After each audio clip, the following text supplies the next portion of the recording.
नमस्कार दोस्तों, BK study corner में आपका स्वागत है। तो हिंदी का आज बहुत ही इम्पोर्टेंट टॉपिक लेके आए हैं और जो कि कारक है। और कारक ऐसा वीडियो है कारक का कि अगर आप शांतिपूर्ण ढंग से देख लेते हैं तो हमको लगता है कि कारक कभी फिर देखना नहीं पड़ेगा और कारक के सभी प्रश्न आपसे खुद ब खुद बन जाएंगे और बहुत ईजी ढंग से बनेगा। तो चलिए कारक के कुछ उदाहरण, इसके टाइप, इसके परिभाषा सभी को देखते हैं और स्टार्ट करते हैं। तो कारक को देखते हैं। तो कारक का सबसे पहले परिभाषा दिया गया है। कारक क्या है? कारक क्या है? तो कारक क्या है, ये किताबी परिभाषा क्या है कारक का? जो क्रिया की उत्पत्ति में सहायक हो, यानी कि जो क्रिया की उत्पत्ति, कोई काम है उसका उत्पन्न, यानी कि आप कह सकते हैं कि कोई काम है ना, उसकी उत्पत्ति जो हो रहा है ना, उसमें जो सहायता करे उसे ही कारक कहेंगे। यानी कि कोई काम, हमने अगर कोई क्वेश्चन लिखा तो हमारा काम है लिखना, उसमें जो भी उत्पन्न हो रहा है ना, अगर हमारा लिखना काम है और हमारा काम उत्पन्न हो रहा है तो उसमें जो भी सहायता करे, अगर मेरा कलम सहायता कर रहा है, मार्कर सहायता कर रहा है, इसके अलावा और भी कुछ अगर सहायता कर रहा है तो सभी के सभी क्या है? कारक हैं। वो सब के कारक को क्या कहेंगे? जो भी कारक हमारे काम को सहायता करे, हमारे काम को होने में सहायता करे, हमारे काम को करा दे, यानी संपूर्ण कराए, उस एक A to Z सभी को हम कारक कहते हैं। ये 8 प्रकार के ऐसे हैं जो कि हमारे कार्य को होने में सहायता करते हैं। जैसे कि क्या क्या है, इसके सभी एग्जाम्पल, उदाहरण सबको देखेंगे, लेकिन इसके परिभाषा को एक बार और अच्छे से समझ लें थोड़ा। देखिए, कारक हम कह सकते हैं क्या? अगर आप कहीं जा रहे हैं तो आपके जाने में बहुत सारा क्रिया होता है, आपके कहीं जाने में बहुत सारा क्रिया होता है और उस क्रिया में तरह तरह का कारक भाग लेकर वो क्रिया को पूर्ण करा देता है। तो आप इसको ऐसे कह सकते हैं कि हम जो कार्य करते हैं उस कार्य को बहुत सारा कारक मिलकर पूर्ण कराता है। तो इसका परिभाषा, किताबी परिभाषा तो इतना क्लियर नहीं किया है, आपको समझने में नहीं आएगा कि जो क्रिया की उत्पत्ति में सहायक हो, यानी कि जो क्रिया हम उत्पन्न कर रहे हैं या क्रिया का जो निर्माण कर रहे हैं उसमें सहायक हो, उसमें सहायता करे। आप जैसे खाना खा रहे हैं तो खाना खाने में बहुत सारा क्रिया होता है और बहुत सारा क्रिया में बहुत सारा कारक आकर उसे पूर्ण करता है। तो आप समझ गए कि कोई भी कार्य एक क्रिया से नहीं होता है, एक कारक से नहीं होता है, बहुत सारे कारक मिलकर एक क्रिया को पूर्ण करते हैं। तो इसमें हम ऐसे बोल सकते हैं कि जो क्रिया की उत्पत्ति में सहायक हो उसे ही कारक कहते हैं। तो इसको किताबी परिभाषा आपको रखना नहीं है, बस अपने ढंग से समझना है कि अगर हम कोई कार्य करते हैं ना तो उसको कराने के लिए जो जो नए नए कारक आते हैं उसे ही कारक कहा जाता है। जैसे नए नए जो भी आ जाए, उसमें कुछ भी हो तो वो कारक है। अब देखिए क्या क्या हो सकता है, आप ऐसे ही एग्जाम्पल से समझें। तो हम पहले कारक के भेद को नहीं लिखेंगे, भेद को जानेंगे नहीं, आप खुद ब खुद क्वेश्चन से कारक के भेद को समझ जाइएगा। जैसे कि हम पहले क्वेश्चन में देखें, अगर मैं पढ़ा रहा हूं, मैं पढ़ा रहा हूं, तो आप इसमें कहिएगा सर इसमें कौन का सा कारक है? आपका काम है पढ़ाना, तो इसमें कोई कारक है क्या या नहीं कारक है? तो देखना पड़ेगा। कारक की पहचान हम कैसे करेंगे? तो देखिए, अगर मैं यहाँ पे कोई काम कर रहा हूँ, अगर मैं कोई काम कर रहा हूँ तो मैं तो करता हो गया, मैं क्या हो गया? करता। अगर आप भी कोई काम करते हैं तो आप करता हैं। अगर अनदर कोई काम कर रहा है, कोई भी काम करे, पशु पक्षी जानवर वस्तु कोई भी कोई कुछ काम करे, मशीन कुछ भी करे, गाड़ी चल रही है तो गाड़ी का काम है चलना, हम लिख रहे हैं तो हमारा काम है लिखना, आप देख रहे हैं हमारे वीडियो को तो आपका काम है देखना। तो आप जो काम को करते हैं, जिस काम को आप अंजाम देते हैं, जिस काम को आप सफल बनाते हैं, वही जो काम को करता है उसे ही कर्ता कहा जाता है, कर्ता कारक कहा जाता है। जैसे कि हम यहाँ पे लिख दिए मैं पढ़ा रहा हूँ, तो इसमें पढ़ाने का काम कौन कर रहा है? तो मैं कर रहा हूँ। मैं क्या है? तो मैं कर्ता कारक है।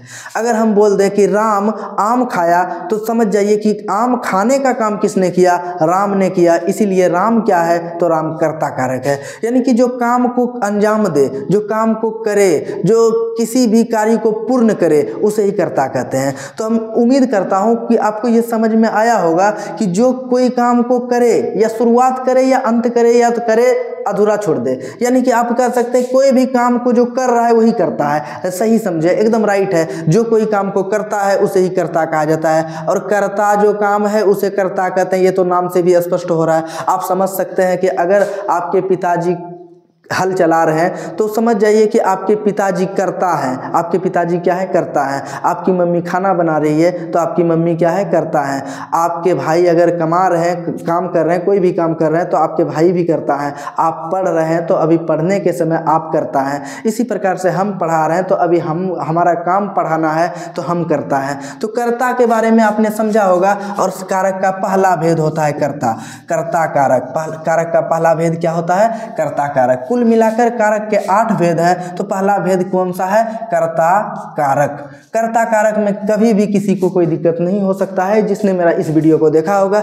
जैसे कि देखिए हमारे एक मित्र हैं, वो हमारा वीडियो बैठ के शूट कर रहे हैं, बना रहे हैं। तो इस समय पे यहाँ पे हमारा मित्र क्या है, करता है, क्योंकि उसका काम है कि वो वीडियो बना रहा है। वीडियो बनाने का काम हमारे मित्र का है, जिसके वजह से हमारा मित्र क्या है, करता है। तो चलिए कर्ता को समझ गए होंगे। दूसरे कारक के दूसरे भेद को समझते हैं। अब देखिए दूसरा कारक का भेद होता है कर्म कारक। कर्म कारक, कर्म कारक। अब देखिए कर्म कारक क्या होता है। आपने कर्ता को समझा तो कर्म को भी समझिए। अगर हम पढ़ा रहे हैं तो हमारे पढ़ाने का प्रभाव जिस पे पड़ेगा वही कर्म होगा। जैसे कि हम अगर कोई काम करने गए और उस काम का, मेरे काम का प्रभाव जिस पे भी पड़ा वही होता है कर्म कारक। यानी कि कार्य का प्रभाव जिस पे पड़े वो कर्म कारक कहलाता है। जैसे कि आपने बहुत बार सुना होगा कि राम ने रावण को मारा। तो आपको पता है कि राम ने रावण को मारा तो राम तो करता है क्योंकि मार रहा है। राम का काम क्या है, मारना, तो वो करता है। लेकिन रावण पे प्रभाव पड़ा, राम ने जो मारा तो कौन मरा, ये को किसे नुकसान हुआ, तो रावण को हुआ, जिसके वजह से रावण क्या है, रावण कर्म है। रावण क्या है, कर्म है। अगर हम बोल दें कि आपने पढ़ाई की, आपने किताब पढ़ा, तो आपने तो पढ़ा, आप करता है, लेकिन किताब पे प्रभाव पड़ा। कहीं ना कहीं किताब का 2 चैप्टर खत्म हुआ, 1 चैप्टर खत्म हुआ, एक टॉपिक खत्म हुआ, कुछ ना कुछ खत्म हुआ जिस पे प्रभाव पड़ा, तो किताब आपके लिए कर्म है। किताब आपके लिए क्या है, कर्म है। जिस प्रकार राम ने रावण को मारा तो राम ने मारा, राम करता है, और रावण को मारा तो रावण पे प्रभाव पड़ा तो रावण कर्म है। तो आप समझ गए होंगे कि जो काम करता है उसे कर्ता कहते हैं, और जिस पे काम का असर पड़ता है उसे कर्म कहते हैं। जिस पे काम का असर पड़ता है उसे क्या कहते हैं, कर्म कहते हैं। तो चलिए अगला इसका क्या है।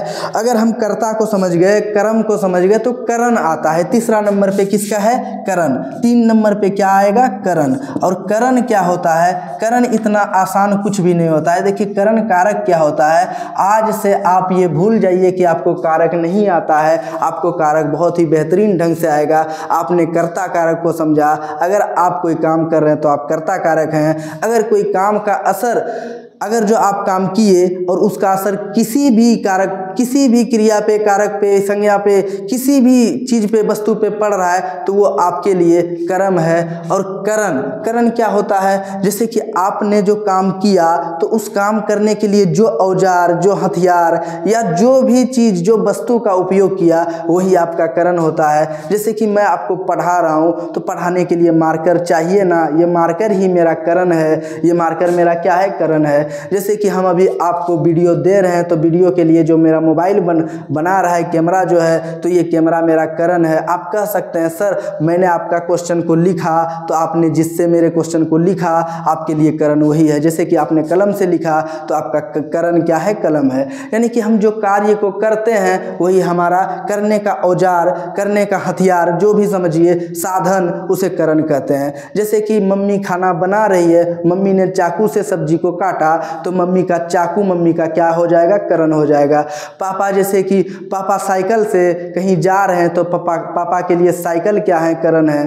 फिर उसके आगे अगर देखें तो कोई टीचर है, बच्चे को डंडे से मार रहा है तो टीचर करता है और बच्चे कर्म हैं, और उसे डंडे से मारा जा रहा है तो डंडा उसका क्या है, स्टिक उसका क्या है, उस स्टिक उसका करण है। तो करण को आप समझ गए होंगे कि कोई कार्य करता है तो वो करता है, यानी कि जो काम करने वाला है उसे कर्ता कहते हैं। काम का असर जिस पे पड़ता है उसे कर्म कहते हैं, और जिससे वो कार्य को किया जाता है उसे करण कहते हैं। तो समझ में आया होगा कि करण कारक क्या है। करण कारक हम फिर से बता दें। अगर आप काम कोई कर रहे हैं, अगर आप क्रिकेट खेल रहे हैं तो क्रिकेट खेलने के लिए बल्ले का उपयोग होता है, तो बल्ला आपका क्या है, बल्ला आपका करण है। इसी प्रकार से हम राम के बारे में जब जान रहे थे तो एक क्वेश्चन बहुत ही इंपॉर्टेंट है, बार बार दोहराया जाता है कि राम ने रावण को धनुष से मारा, राम ने रावण को धनुष से मारा।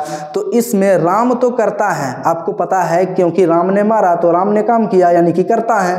रावण पे असर पड़ा, राम जो मारा तो किसको मारा? रावण को मारा, तो कहीं ना कहीं रावण को नुकसान हुआ, तो रावण क्या है? कर्म है।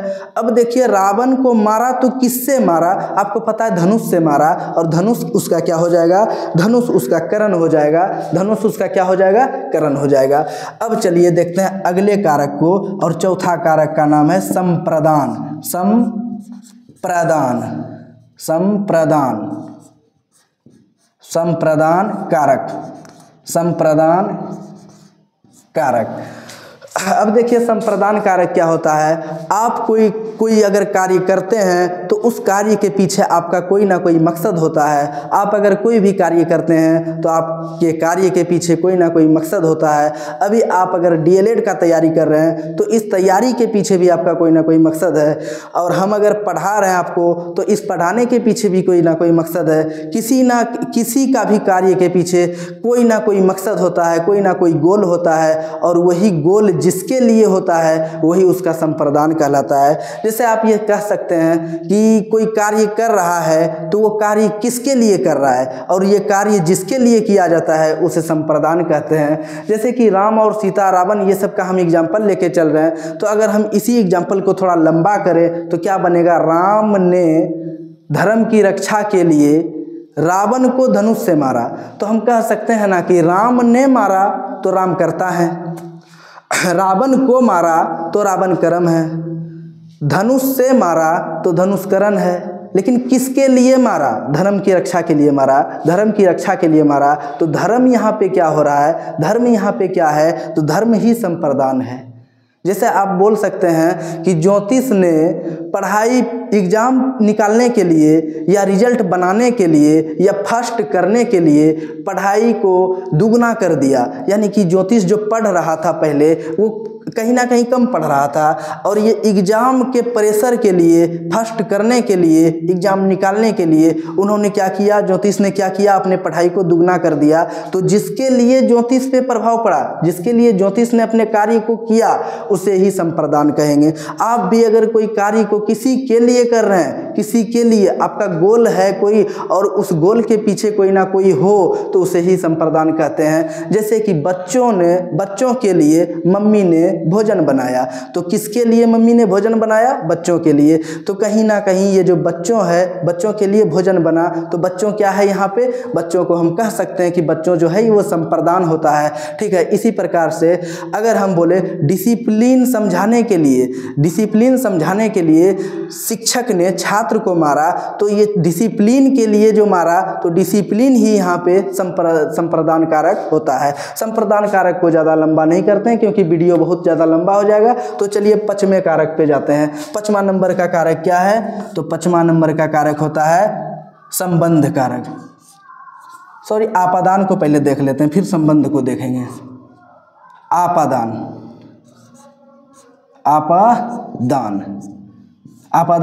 कारक। आपादान कारक क्या होता है? आपको समझ, जैसे कि हम कहीं बोले कि आप कोई भी चीज़ को कहीं से अगर देखते हैं और वो चीज़ को देखते हैं कि पहले कुछ और था, अभी कुछ और हो गया, यानी कि उसमें बदलाव हुआ, यानी कि वो बदल गया, उसकी स्थिति परिवर्तन हो जाए या उसका स्थान परिवर्तन हो जाए, या वो पहले से अलग हो जाए, या जुदाई उसकी हो जाए, या अलगाव हो जाए। यानी कि ऐसे हम कह सकते हैं कि अगर हम पहले पटना में रह रहे थे, अब पटना से अगर हम बांका आ गए, तो ये कहीं ना कहीं हमारी जुदाई पटना से हो गई है। और कहीं जिस वाक्य में जुदाई का बात आ जाए, अलगाव का बात आ जाए, नफरत का बात आ जाए, तो यही आपादान कहलाता है। जैसे कि आप जानते हैं कि राम अयोध्या से जाकर और रावण को मारा था, तो समझ सकते हैं कि राम का जुदाई किससे हो गया? अयोध्या से हो गया। आप ये कह सकते हैं कि हिमालय से गंगा निकलती है, तो गंगा और हिमालय के बीच कहीं ना कहीं जुदाई हो रही है। पहले गंगा हिमालय में थी, अभी हिमालय से निकल गई, तो क्या हो गया? जुदाई हो गया। इस प्रकार से हम कह सकते हैं आपादान कारक में जुदाई, अलगाव को दिखाता है। जैसे कि छत से बच्चे गिर गए तो छत और बच्चों के बीच जुदाई हो गई, और हम कह सकते हैं कि छत और बच्चों के बीच जो जुदाई हुई यही कारक को हम आपादान कारक कहते हैं। वृक्ष से पत्ते गिरते हैं तो वृक्ष और पत्ते के बीच क्या हुआ, जुदाई हो गई, और इसी जुदाई को हम आपादान कारक कहते हैं। आप दिल्ली से आ गए, आप घर से दिल्ली चले गए तो कहीं ना कहीं इसमें जुदाई का, अलगाव का भावना आ रहा है, प्रकट हो रहा है। और अगर जुदाई, अलगाव का भावना प्रकट हो तो आप कह सकते हैं कि ये कारक आपादान कारक है। तो हम 5 नंबर तक के कारक को समझ गए। एक बार रिपीट बस कर लेते हैं। कर्ता कारक, अगर आपने कोई काम किया तो आप कह सकते हैं कि जो काम किया या मैंने किया, मेरे पापा ने किया, मेरे दोस्त ने किया, मेरे भाई ने किया, जो भी किया वही कर्ता होता है। उसके बाद अगला कर्म है, कर्म। तो कर्म क्या होता है, आप कह सकते हैं कि मेरे भाई ने, हमने, मेरे पापा ने, मेरे टीचर ने, मेरे दोस्त ने, जिसने भी काम किया उस काम का अगर किसी पे प्रभाव पड़ा तो वही कर्म है। जैसे कि मेरे भाई ने अगर किसी बॉलर की पिटाई की तो उस बॉलर को ही हम कर्म कहेंगे, क्योंकि इस पिटाई का असर किस पे पड़ा, बॉलर पे पड़ा, तो बॉलर हमारे भाई के लिए क्या हो गए, कर्म हो गए। अगर हम कॉपी पे लिख रहे हैं तो कॉपी पे कहीं ना कहीं मेरा असर पड़ेगा लिखने का, तो कॉपी क्या हो गया, कर्म हो गया। अगर हम पढ़ते हैं तो किसी ना किसी चैप्टर पे असर पड़ेगा और वह चैप्टर मेरे लिए क्या हो जाएगा, कर्म हो जाएगा। अब चलिए करण को देखते हैं। करण को फिर से अगर रिपीट करना चाहें तो अगर हम लिखते, पढ़ते, कुछ भी करते हैं तो कोई ना कोई साधन हमें लेना पड़ता है और वही साधन हमारा करण होता है। जैसे कि आपको पता है, आप अभी पढ़ने बैठे हैं तो आपके पास कलम होगा, पेंसिल होगा, इरेजर होगा, और जो भी हो पढ़ने का साधन, इसे हम करण कह देंगे। उसके बाद संप्रदान है, आप पढ़ क्यों रहे हैं, तो आप पढ़ रहे हैं किसी ना किसी मकसद के लिए, किसी ना किसी गोल के लिए, वो गोल, वो मकसद आपका संप्रदान है। और अगर आप किसी भी चीज़ से जुदाई, अलगाव, अगर आप पढ़ने के लिए घर को छोड़ दिए हैं और घर को छोड़कर कहीं रूम लेकर पढ़ रहे हैं या तो कहीं शहर से आके गांव में पढ़ रहे हैं, तो यही आपका क्या है, जुदाई है, अलगाव है, आपादान कारक है। चलिए 6 नंबर के कारक को देखते हैं, और 6 नंबर का कारक अपना हो जाएगा संबंध कारक। क्या हो जाएगा, संबंध कारक, संबंध कारक, संबंध कारक। अब संबंध कारक को देख लेते हैं। संबंध कारक क्या होता है, तो संबंध कारक को कहते हैं जैसे कि मेरी और मेरी माँ के बीच क्या संबंध है। जैसे कि हम ये भी कह सकते हैं कि मैं भारत का नागरिक हूँ। कितना अच्छा समझ में आ रहा है कि मैं भारत का नागरिक हूँ, भारत से मेरा क्या संबंध है, तो भारत का मैं नागरिक हूँ, इसीलिए मेरा और भारत के बीच संबंध है, और मैं भारत का नागरिक हूँ, इसीलिए संबंध क्या है कि मैं नागरिक हूँ, कहाँ का, तो अपने देश भारत का। फिर ऐसे भी बोल सकते हैं आप कि मैं क्लास 8 का छात्र हूँ, तो आपका संबंध कहीं ना कहीं क्लास 8 से है। मैं ऐसे बोल सकता हूँ, मैं बांका जिला का जनता हूँ, मैं बांका जिला का नागरिक हूँ, तो मेरा संबंध कहीं ना कहीं आपको बांका जिला से पता चलेगा। तो संबंध, जैसे कि आप ये भी बोल सकते हैं, मैं ज्योतिष का फ्रेंड हूँ, मैं ज्योतिष का मित्र हूँ, मैं बलराम का मित्र हूँ, तो मेरा संबंध बलराम के साथ पता चल रहा है, और वह संबंध कैसा है, तो मित्रता का संबंध है। इसी प्रकार से संबंध कारक में आपको मिलेगा। जैसे कि आप बोल सकते हैं, वह गाँव हमारी है, तो वह गांव के बीच और हमारे और गांव के बीच क्या संबंध पता चल रहा है कि अपनापन का पता चल रहा है। जैसे कि वो गांव है तो किसका है, हमारा है, यानी कि मेरा गांव है, और मेरा और गांव के बीच संबंध पता चल रहा है। इसी प्रकार से बहुत सारे संबंध कारक का भी एग्जाम्पल है, और वीडियो काफ़ी लंबा हो जाने के कारण अब मैं इसको शॉर्ट में ही आगे बढ़ाता हूँ और 7वां कारक को देखता हूँ। 7वां कारक, संबंध कारक ईजी है, किसी से आपकी अगर संबंध का मालूम हो, पता चले कि हाँ इससे मेरा संबंध है। जैसे कि हम बोल दें कि अभी अगर हम मान लीजिए हम डीएलएड के टीचिंग में, जैसे कि डीएलएड का सिलेबस को ख़त्म कर रहे हैं, तो डीएलएड से कहीं ना कहीं डीएलएड पढ़ाने से मेरा संबंध है, ठीक है, और आपका अभी कहीं ना कहीं डीएलएड पढ़ने से संबंध है। और इसी प्रकार से अगर मैं बिहार राज्य से हूं तो आप जानते हैं, आप भी अगर बिहार से हैं तो आपका संबंध बिहार राज्य से है, मेरा संबंध भी बिहार राज्य से है। चलिए अगला देखते हैं। अगला है संबोधन। संबोधन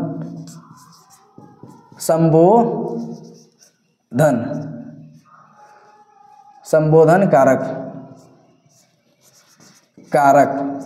चलिए संबोधन कारक क्या होता है, तो सातवां कारक संबोधन कारक है। संबोधन कारक को आप कह सकते हैं कि संबोधन कारक में अगर किसी को शाबाशी देना हो, अगर किसी को डांटना हो, अगर किसी को बुलाना हो, अगर किसी को कोई कार्य करवाना हो, आदर करना हो, ये इसे ही हम संबोधन कहेंगे। कैसे? तो इसका एग्जाम्पल हम समझ लेते हैं, जैसे कि हे, अरे, सुनो, उठो, चलो, भागो, दौड़ो, लिखो, पढ़ो, ये सब संबोधन होता है। अगर आपको कोई बोल दे, आपके दादाजी आपको बोलते हैं अरे पढ़ो, अरे उठो, एक गिलास पानी लाओ, ये करो, वो करो, ये संबोधन होता है। अगर आपने एग्जाम में अच्छा नंबर लाया तो अगर आपके दादाजी बोलते हैं शाबाश शाबाश बहुत अच्छा, तो ये सब भी संबोधन होता है। अरे, हे सुनो, हे प्रभु, हे राम, हे भगवान, ये सब क्या है? ये सब संबोधन है। कहीं ना कहीं हम भगवान को संबोधित करते हैं, कहीं ना कहीं अगर हम अच्छे कार्य करते हैं तो लोग हमें संबोधित करते हैं, शाबाश शाबाश, अच्छे है, बहुत अच्छा, ताली बजाया जाता है, और यही सब संबोधन में आता है। इसके अंतर्गत मात्र कुछ ऐसे शब्द हैं जो कि संबोधन में आते हैं, जैसे कि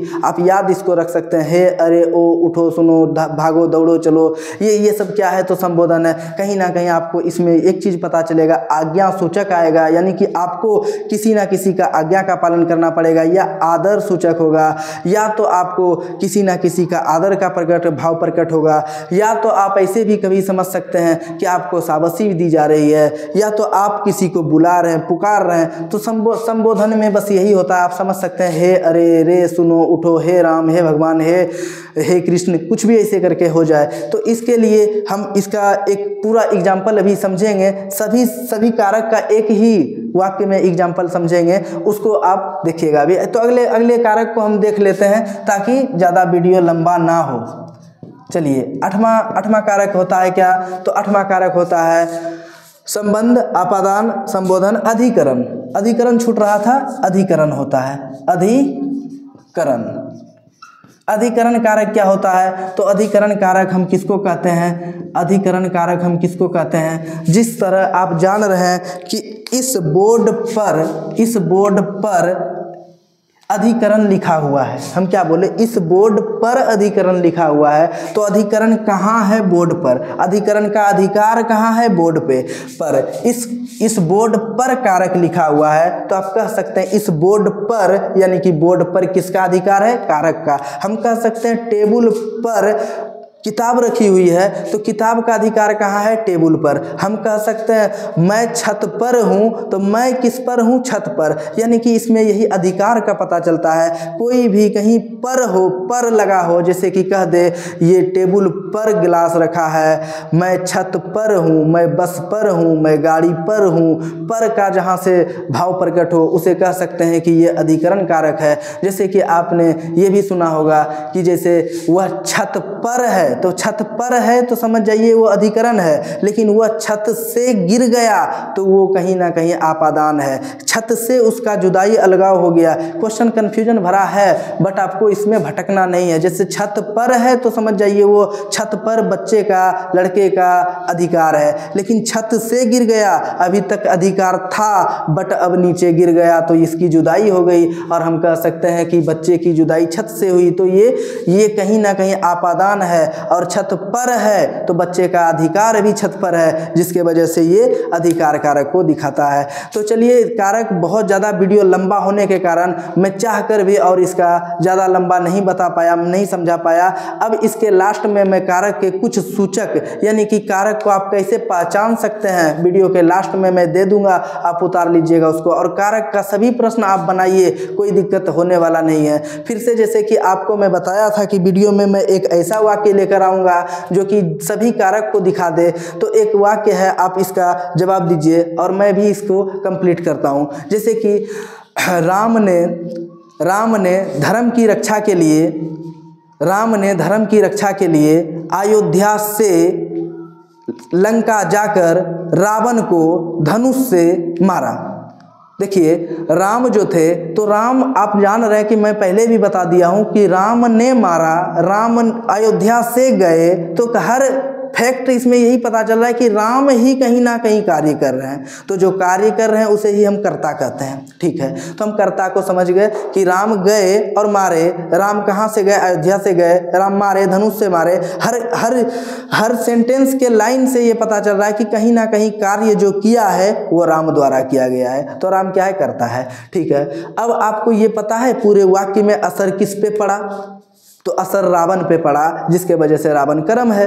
ठीक है, अब राम ने रावण को मारा तो किससे मारा? आपको पता होगा कि ये धनुष से मारा। किससे मारा? धनुष से मारा। तो धनुष करण है। धनुष क्या है? करण है। आगे देखते हैं, तो कहाँ से? जैसे कि हम बोले अयोध्या से जाकर मारा। अयोध्या से जाकर मारा, तो अयोध्या से जाना यानी कि अयोध्या से अलगाव जुदाई हो गया कि नहीं? अगर हो गया तो इसको हम कह देंगे अधिकरण कारक। क्या कह देंगे? आपादान कारक कह देंगे। और जब अलगाव जुदाई हो जाए तो आपादान कारक होता है। और उसके बाद किसके लिए मारा? तो धर्म की रक्षा के लिए मारा। तो धर्म की रक्षा के लिए मारा, जिसके वजह से धर्म की रक्षा संप्रदान कारक है। क्या है? संप्रदान कारक है। और किसके लिए मारा? तो सीता के लिए मारा। तो सीता से कहीं ना कहीं पता चल रहा है कि राम का संबंध, सीता और राम के बीच पति पत्नी का संबंध है। तो कहीं ना कहीं संबंध का भी परिचय यहाँ से मिलता है। तो संबंध कारक। और इसी प्रकार से अगर इसमें इस वाक्य में जैसे कि राम ने, हमको तो लगता है कि सारा कंप्लीट है। अगर कुछ रहा होगा तो आप लोग कमेंट कीजिएगा। ठीक।